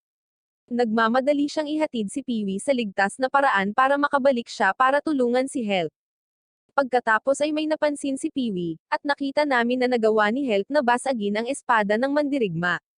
Nang sa tingin ni Vina ay tapos na ang labanan, muling nabuo ng mandirigma ang kanyang espada gamit ang mga anino. Matapos itago si Peewee, bumalik si Vina habang nag-charge ng malakas na spell. Inilunsad niya ito sa mandirigma, na nananatiling hindi apektado. Gayunpaman, ang kanyang pag-atake ay nagiiwan sa mandirigma ng malawak na depensa, na nagbibigay kay Helg ng pagkakataon na mapunta sa kanya ang isang malakas na suntok. Ang mandirigma ay napaatras sa lakas ng suntok, ngunit mabilis na naka-recover at nag-teleport kay Helg na hinampad siya sa katawan. Nagpapatuloy ang laban habang nagpapalitan ng atake si Helg at ang mandirigma. Napansin ni Vina na bumagal si Helg dahil sa kanyang mga sugat. Ipinagpalagay ni Vina na ang mandirigma ay nag-enchant ng isang spell na katulad ng ginamit ni Azadra at naniniwalang hindi nila ito matatalo nang hindi nahahanap ang spellcaster. Sinubukan niyang tumakas mula sa mandirigma hanggang sa makaisip sila ng plano para talunin ito. Ngunit lumabas si Helg mula sa kanilang likuran at inatake ang mandirigma at sinimulan siyang pahirapan. Napansin ni Vina na may kakaiba kay Helg at naalala niya ang babala ng dakilang mangkukulam. Sinisigawan niya si Helg na huminto, ngunit hindi siya pinapansin nito. Nagpakita si Peewee at nagsimulang tumugtog ng isang kanta, na tumutulong sa paghupan ng kadiliman at nagiging sanhi ng paghinto ng mandirigma na lumaban. Paliwanag ni Peewee, pinayuhan siya ni Erika na kantahin ang kantang iyon kung sakaling magkaproblema sila. Bumalik sa dati niyang sarili, lumapit si Helg sa kanila, at tinitingnan ni Vina kung ayos lang siya. Kapag sinubukan niyang pagalingin siya, pinipigilan siya ni Helg at ginamit ang kanyang super recovery mode para pagalingin ang kanyang sarili. Ang mandirigma ng kadiliman ay bumangon at nagsimulang maglakad palayo. Sinusundan siya ng grupo hanggang sa mga ruins ng isang kastilyo kung saan nakahiga ang ilang bangkay. Nagsalita ang mandirigma, na nagpapaliwanag na ang kaharian ay nais lamang ng kapayapaan, ngunit ang pagkakita sa kanilang mga mahal sa buhay na pinapaslang ay nagpagalit sa kanila na makipagdigma laban sa kabilang kaharian. Ang labanan ay lumala, at ang ipinagbabawal na salamangka ay pinakawalan, na binago ang mga kabalyero sa napakalaking nilalang na Some-Iris sa mga kaharian. Sa isang desperadong pagtatangka na protektahan ang mga nakaligtas, ang mandirigma ng kadiliman ay napilitang gumamit ng parehong salamangka upang lumaban. Gayunpaman, ang mga taong hinahangad niyang ipagtanggol ay nasawi, at siya ay nahulog sa kadiliman. Nagpapasalamat ang mandirigma sa grupo sa pagpapalaya sa kanya mula sa sumpa ng kadiliman. Ngunit habang nadudurog siya sa alikabok, napansin niya ang sandata ni Helg at pinayuhan siyang huwag angkinan ito. Pagkatapos ay ibinigay niya kay Helg ang kanyang sinumpaang espada upang tulungan siya sa mga darating na laban. Sa kanyang mga huling sandali, hiniling ng mandirigma ang grupo na kantahin muli ang kanta. Gayunpaman, nang magsimulang kumanta si Peewee, pinigilan siya ni Erica at ipinahayag ang kanyang pagnanais na kantahin ito. Ibinunyag niya na sinundan niya ang grupo dahil sa pag-usisa, at natutuwa siyang makita na nailigtas nila ang mandirigma mula sa sumpa. Lumapit si Erica sa mandirigma at niyakap ito. Nalaman namin na ang kanyang pangalan ay Angelo, at siya ang kanyang nakatatandang kapatid na lalaki. Nagulat si Angelo nang makita siyang buhay, at ipinaliwanag ni Erica na kahit na pinagkaaitan siya ng kamalayan ng kadiliman, nagawa pa rin niyang protektahan siya at iligtas ang maraming tao para sa kanilang kaharian. Umalis si Held kasama ang kanyang grupo para mapag-isa ang magkapatid, habang naririnig namin si Erica na kumakanta para sa kanyang kapatid sa huling pagkakataon. Nagpatuloy ang grupo at narating ang mga ruins ng susunod na bayan. Iminumungkahi ni Peewee na magkarera sila sa mga pader, ngunit tumutol si Vina, na nagsasabing ito ay mapanganib. Gayunpaman, sa kalaunan ay sumali si Vina. Naabot ni Peewee ang isang puwang sa dingding, at tinawanan siya ni Vina, sa pag-aakalang natalo siya. Gayunpaman, lumipad si Peewee sa himpapawid at nauuna sa kanila. Ngunit habang abala siya sa pagdiriwang, dumiretso siya sa bibig ng isang halimaw. Bumalik sa imperyo, nakikita natin ang mga wing knights at mga demonyo na nakikibahagi sa isang matinding labanan, na ang mga demonyo ay madaling nanalo. Pinapanood ni Alicia ang labanan at ikinwento ang sitwasyon. Nalaman namin na ang mga tao ay naglunsad ng isa pang pag-atake sa Castle Urim, ngunit nahorang ng mga puwersa ng depensa. Nagawa ni Azedren na kunin muli ang kastilyo ng Demon Lord gamit ang kanyang espesyal na pangkat ng pag-atake, na pinalakas ang mga depensa ng kastilyo upang mahawakan laban sa isa pang pagsalakay. Dahil ang mga Wing Knight ay maaaring muling bumangon ng walang hanggan, patuloy silang naglulunsad ng tuloy-tuloy na pag-atake, ngunit ang mga demonyo ay namamahala upang palayasin sila sa bawat pagkakataon. Dahil alam na malapit nang maabot ng mga tao ang kanilang buong potensyal bilang mga bayani, nababalisa si Alicia, ngunit sinisikap niyang magkaroon ng pananampalataya. Samantala, ina-update ni Han si Azedre sa katayuan ng labanan, na nag-uulat na nakuha nila ang 5 kabalyero. Gayunpaman, ang pagkuha ng higit pa ay mahirap dahil mayroon silang mga countermeasures upang maiwasan na mahuli ng buhay, at inamin ni Azedre na ang plano upang makuha ang mga kabalyero ay hindi nagiging mabuti. Pagkatapos ay pumasok si Alicia upang iulat ang kanyang mga natuklasan sa antas ng labanan ng mga tao. Nalaman namin na naabot na nila ang level 30, kasama ang kanilang pinuno sa level 36. Nagkomento si Han sa kahirapan ng pagtaas ng antas ng labanan, at kung paano nakakatulong ang katayuan ng bayani ng mga tao sa kanilang mabilis na pag-unlad. Iminumungkahi ni Azedre na palakasin ang hukbo, or maaari silang magsimulang kumuha ng mga casualty, ngunit alam niyang kulang sila sa mga numero. Iniuulat ni Alicia ang mga resulta ng pagsusuri sa antas ng labanan ng Demon King. Nalaman namin na si High Aura ay nasa level 52, at ang iba pa nilang mga sundalo ay nasa level 40. Kaya't tiniyak ni Azedre na makakatagal sila ng mas matagal. May naramdaman si Azedre ngunit hinayaan niya ito at ipinagpatuloy ang kanyang pang-araw-araw na ritual upang mahanap si Vina. Ipinahayag ni Rika ang pag-aalala na pinapagod ni Azedre ang kanyang sarili, sa pamamagitan ng paggamit ng magic araw-araw. Tiniyak siya ni Azedre, iginiit na ayos lang siya. Gayunpaman, sinabi ni Han na siya ay nagsisinungaling at talagang mahina na siya. Pinayuhan ni Rika si Azedre na magdahan-dahan para sa moral ng tropa. Tiniyak ni Azedre sa kanya na hindi na niya madalas na gagawin ang ritual kung mabaigo siya sa pagkakataong ito, ngunit muling inakusahan siya ni Han ng pagsisinungaling, at sinabihan siya ni Azedre na tumahimik. Nalaman namin na araw-araw na ginagawa ni Azedre ang locator spell para subaybayan si Vina, at matiyak ang kanyang kaligtasan.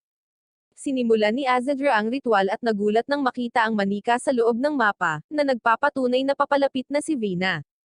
Agad na humiling si Azedre ng isang detalyadong mapa ng rehiyon upang matukoy ang eksaktong lokasyon ni Vina. Samantala, nakikita namin ang mga Wing Knight na nagtatalo sa kanilang kastilyo habang pinapanood sila ni Alice. Nalaman ni Alice na ang mga kabalyero ay hindi nakatuon sa pagkapanalo at may iba pang mga layunin sa isip. Tinapos ng mga kabalyero ang pagpupulong, ngunit naramdaman ng isa sa kanila si Alice sa anino at nagmamadaling hanapin siya.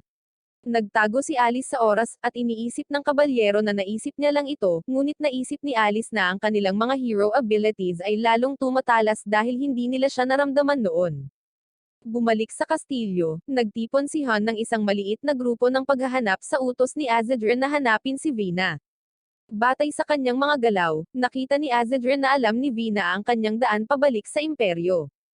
Tinanong sila ni Alicia kung kasama pa rin niya si Helk dahil nag-aalala siya na baka maging kaaway ito, ngunit tiniyak niya na huwag mag-alala. Nilinaw ni Han na ibabalik ni Vina si Helk bilang kaalyado or hindi na. Ipinahayag ni Azedra ang tiwala sa paghatol ni Vina dahil nagkaroon siya ng pagkakataon na obserbahang mabuti si Helk sa mahabang panahon. Naniniwala si Han na si Azedra ay nagtiwala kay Helk mula pa noong una, ngunit nilinaw ni Azedra na kahit siya ay hindi sapat na walang takot upang bulag na magtiwala sa kanya. Gayunpaman, ang kanyang unang instinct ay magkaroon ng pananampalataya sa kanya. Pagkatapos ay tinalakay ni Azedra ang kanyang pagnanais na lutasin ang mga bagay ng mapayapa, na kinikilala na may mabuti at masasamang nilalang sa lahat, kabilang ang mga tao. Nasaksihan namin ang kanyang paggunita tungkol sa isang matandang kaibigan na tila tao. Sa disyerto, si Vina at ang iba pang grupo ay nakikipaglaban sa mga halimaw habang patungo sila sa imperyo. Nalaman namin na sinusubukan ni Vina na pigilan si Helk na lumaban mula nang mawalan siya ng kontrol sa kanyang huling laban. Bagamat kumbinsido siya na hindi siya kalaban, ang kanyang napakalaking kapangyarihan ay nagpabagabag sa kanya. Humiling si Helk ng pakikipag-usap kay Vina pagkatapos mag-set up ng apoy. Nakita namin sina Vina at Helk na umiinom ng mainit na tsokolate, nang ipakita sa kanya ni Helk ang kanyang maikling espada. Nalaman namin na ang espada ay nabali at dati ay isang mahabang espada ito na tinatawag na Hero Sword. Ipinaliwanag ni Helk na habang nawala ang karamihan sa mahika nito, mayroon pa rin itong sapat na kapangyarihan upang pumaslang ng isang bayani.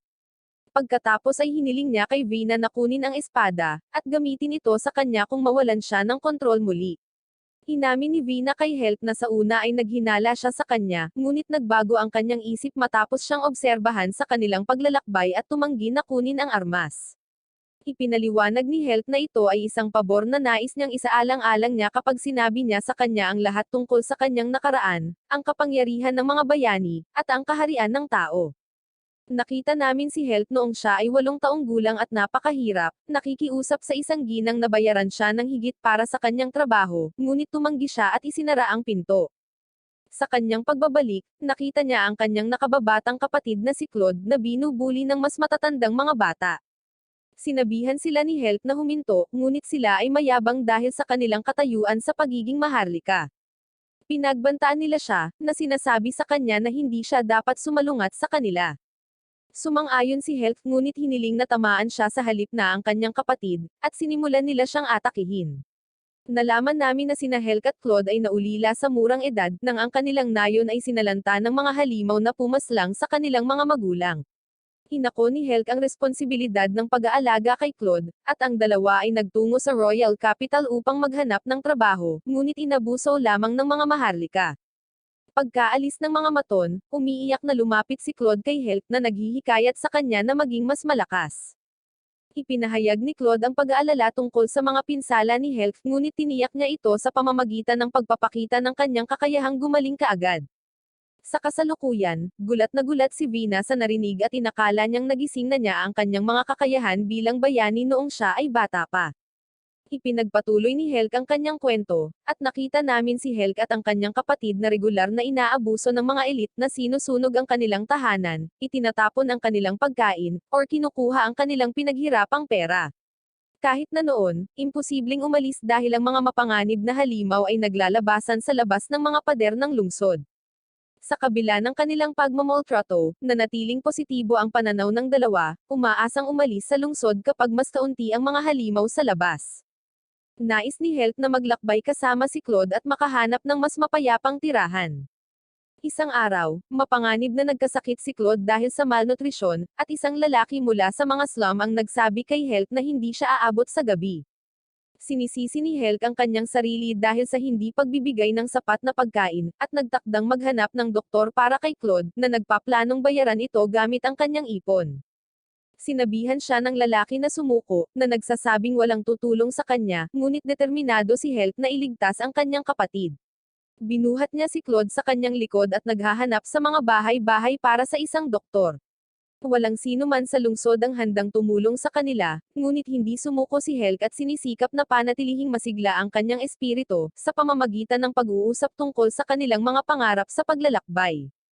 Si Claude ay patuloy na nanghina, at si Helk ay desperado na nagmakaawa sa mga tao sa kanyang paligid na tumulong, ngunit sila ay ginigipit. Nang malapit na siyang mawalan ng pag-asa, isang maharlika na babae ang lumapit sa kanya at nagtanong kung ano ang gusto niya, kaya sinabi ni Helk sa kanya ang kanyang sitwasyon. Tumakbo siya at tinawag ang kanyang ama upang tulungan sila. Dinala sila ng kanyang ama sa kanyang tirahan at kumuha ng doktor upang tulungan si Claude na halos hindi nakaligtas. Lubos ang pasasalamat ni Helk sa ama, at pagkatapos makilala ang mga mabait na maharlikang ito, ganap na nagbago ang buhay ng magkapatid. Pagkalipas ng 15 taon, nakita natin ang mga tao na desperadong nagtatanggal sa mga halimaw mula sa paglusot sa mga pader ng lungsod. Ang mga sundalo ay masyadong mahina upang labanan ang mga ito, at malapit nang matalo nang dumating si Claude at pinaslang ang isa sa isang paghampas. Nalaman namin na si Claude ay kapitan na ngayon ng 3rd Infantry Regiment at 18 taong gulang. Pinamunuan niya ang mga sundalo para sumugod sa mga halimaw. Bumalik ang mga sundalo sa bayan, at nakita namin ang 22 anyos na si Helk na nanunood sa kanila mula sa itaas. Nalaman namin na ang taong nagligtas sa kanila ay miyembro ng pamilyang Raffit, na sumuporta sa maharlikang pamilya mula nang itatag ito. Ang batang babae na tumulong kay Helk ay pinangalan ng Charlene, ang panganay na anak na babae ng pamilya. Binisita niya ang dalawa pagkagaling ni Claude at naging kaibigan nila.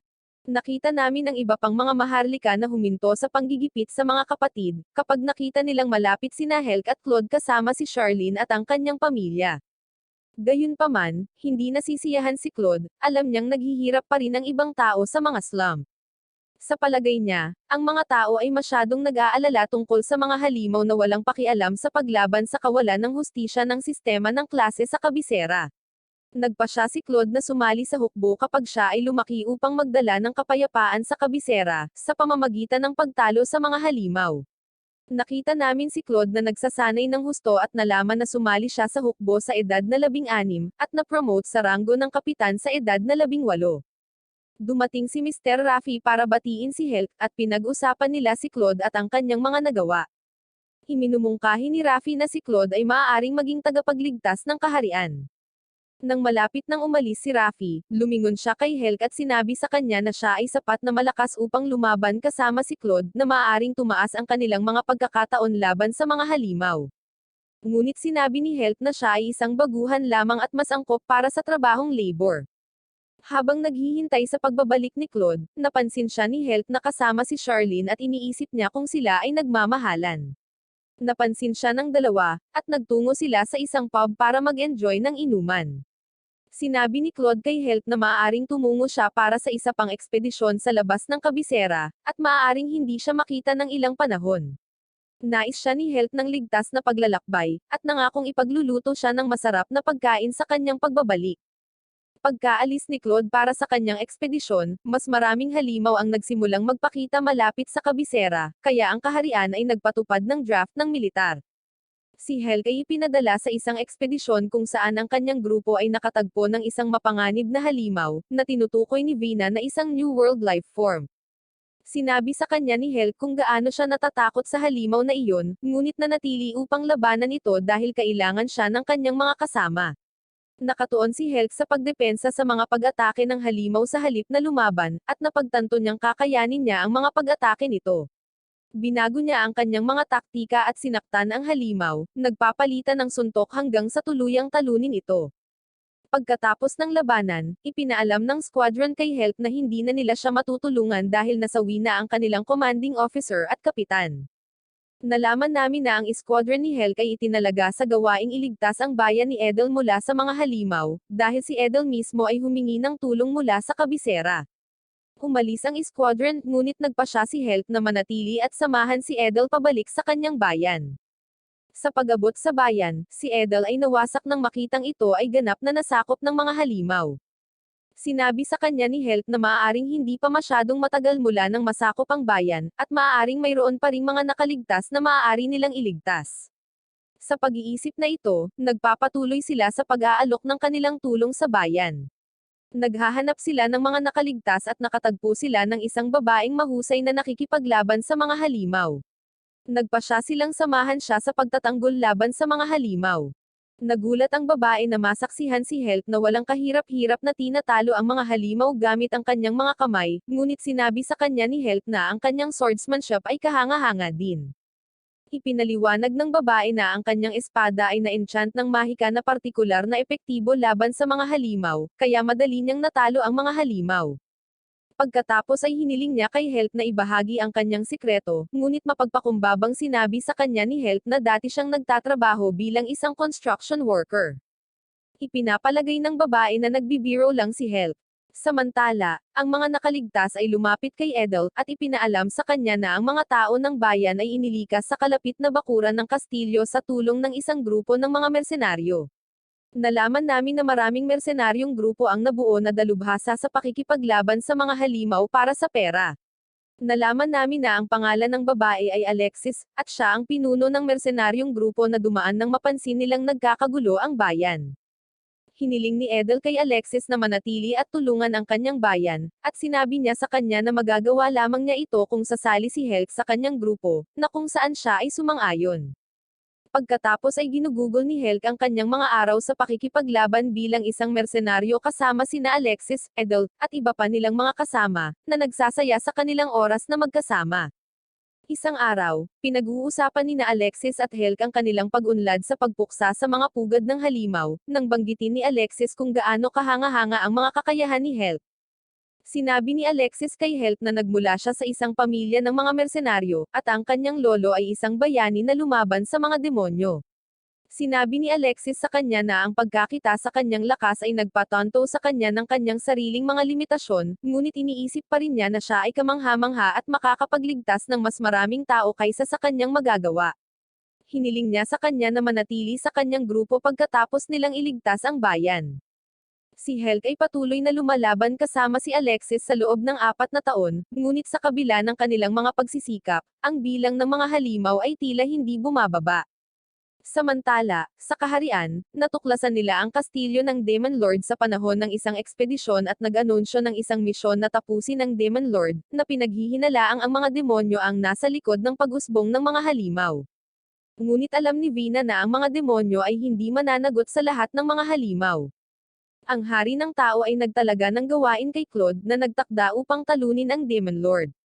Habang pinag-uusapan ni Helk at ng mga mersenaryo si Claude, nalaman namin na kasama niya ang mabigat na commander ng infantry, si Zeri Ano, ang dakilang sage na si Mike, at 5,000 sundalo. Si Alexis ay sumigaw sa iba upang maging mas mapagsimpat siya kay Helk, ngunit tiwala si Helk na mananalo si Claude. Tinalo ni Claude ang Demon Lord pagkalipas ng 3 linggo, inatake siya sa kanyang ulo. Habang ipinagdiriwang ng lungsod ang kanyang tagumpay, nagmamadali si Helk upang makita si Claude at nalaman na siya ay kritikal na nasugatan at nalusan sa labanan. Si Mike, ang lalaking nagpagaling kay Claude noong siya ay nagkasakit noong bata pa siya, ay pumunta sa kanya, at nalaman namin na siya ang dakilang sage na nakipaglaban kasama si Claude sa kamakailang labanan. Humingi si Mike ng paumanhin dahil hindi niya nagawang tulungan si Claude sa panahon ng labanan, ngunit nangakong ililigtas siya. Bumalik sa bayan ng Helk, sinabi ni Alexis kung paano nananatiling pareho ang bilang ng mga halimaw sa kabila ng pagkatalo sa Demon Lord. Inalis ng lahat ang kanyang mga alalahanin, ngunit naging totoo ang mga ito kapag nakarating sa kaharian ang isang pulutong ng mga halimaw. Ang banta ng napipintong pag-atake ay nagiiwan sa mga mamamayan sa kaguluhan, na hinihiling na lumabas si Claude upang labanan ang Cowan. Sinabi ni Alexis kay Helk na huwag pansinin ang mga ito at tumulong na labanan ang mga halimaw, ngunit pinaghihinalaan ni Helk na ang Demon Lord ay maaaring muling nabuhay at nagpadala ng mga halimaw. Kaya't nagpasya siyang kunin ang mga bagay sa kanyang sariling mga kamay at tapusin ang Demon Lord mismo. Nakita namin si Helk na naglalakad mag-isa patungo sa kastilyo ng Demon Lord. Naglalakad siya sa mga nawasak na gusali at natuklasan ang mga kakaibang manakil na kahawig ng mga sundalo mula sa kaharian.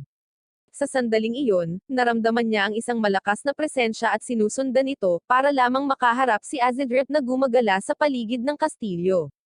Nagulat si Azedrip nang makita siya at sinubukang pigilan siya sa pagpapatuloy, ngunit determinado si Helk na talunin siya, na naniniwalang siya ang Demon Lord. Ngunit nahulog siya sa bitag ni Azedrip. Gayunpaman, si Helk ay namamahala upang makatakas sa bitag ng walang armas, at si Azedra ay lumaban gamit ang kanyang mga kapangyarihan. Walang tigil na inaatake siya ni Helk hanggang sa napagtanto niyang hindi siya ang Demon Lord. Sinabi sa kanya ni Azedra na ang mga demonyo ay walang pananagutan sa pagpapakita ng mga halimaw, at natuklasan na si Helk ay hindi ang bayani na tumalo sa Demon Lord. Ipinaliwanag ni Azedra na ang kastilyo ng Demon Lord ay isang maliit na bahagi lamang ng imperyo ng demonyo, at isa siya sa 4 na general na tumutulong sa pamamahala dito. Tiniyak niya sa kanya na ang mga demonyo ay walang intensyon na makipagdigma laban sa mga tao, at sinabi sa kanya na ang pagtaas ng aktibidad ng halimaw ay dahil sa pagbagsak ng pagkubkob sa kastilyo ng Demon Lord. Nagulat si Helk nang malaman na talagang pinipigilan ng kastilyo ang mga halimaw na mabuhay. Tinanong niya si Azedra kung bakit siya nasa kastilyo, at dinala siya ni Azedra sa lugar ng libingan na ginawa niya para sa mga demonyong nasawi mula sa pag-atake ng mga tao. Tinanong siya ni Helk kung hinahamak niya ang mga tao sa pagpaslang sa kanila, at sinabi ni Azedra na oo, ngunit alam na ng mga demonyo ang panganib kapag nanunungkulan dito. Ipinaliwanag niya na umaasa ang mga demonyo na mababago ang kanilang pagkakaibigan sa mga tao tulad ng dati. Tinatalakay ng dalawa ang relasyon sa pagitan ng mga tao at mga demonyo, at ang pangunawa ni Helk sa mga demonyo ay ganap na nagbabago. Nagtataka siya kung bakit lalabanan pa rin ni Claude ang Demon Lord matapos malaman ang katotohanan. Tinanong ni Helk si Azedra kung ang kapayapaan sa pagitan ng dalawang kaharian ay maitatatag, at sinabi ni Azedra na posible, na sinasabi sa kanya ang tungkol sa kompetisyon para sa susunod na Demon Lord. Pagbalik ni Helk sa mundo ng mga tao, nakita niya ang resulta ng isang labanan sa pagitan ng mga halimaw at mga tao, at nagmamadaling pumunta sa kaharian upang hanapin ang kanyang mga kaibigan. Siya ay napanatag na makita silang ligtas at maayos at nalaman na isinara ng mga maharlika ang mga pintuan ng lungsod, na pinilit ang mga sundalo at mersenaryo na harapin ang mga halimaw, na nagresulta sa pagkasawi ng lahat ng iba pa. Nasaksihan namin si Alexis na sumisigaw sa isang maharlika dahil sa pagsasara ng mga pintuan, at sinabi sa kanya ng maharlika na mas mahalaga ang kanilang buhay. Nagalit si Alexis, at kailangang pigilan siya ni Edel. Hiniling ng mga mersenaryo kay Helk na sumama kina Alexis at Edel na nasa kastilyo, na hinihiling na managot ang commander sa kanilang mga aksyon. Sa kanyang pagpunta sa kastilyo, napansin ni Helk ang mga mamamayan na nagtipon sa paligid ng ilang mga demonyo na nahuli sa panahon ng labanan, at binabato sila ng mga bato. Nagalit si Helk, at pagkatapos ng ilang pag-aalinlangan, humakbang siya pasulong sa harap ng karamihan, na sinasabi sa kanila na huminto, ngunit sinalubong lamang siya ng higit na pagsalakay habang binabato nila siya. Isa sa mga demonyong nakatali sa likod niya, ay nagsabi sa kanya na ipaalam kay Azedra ang tungkol sa kapangyarihan ng bagong mundo na nakatago sa mga tao. Siya ay biglang nag-ambala ni Mr. Rafi, na nagbabala kay Helk na huwag magpapaloko sa mga demonyo.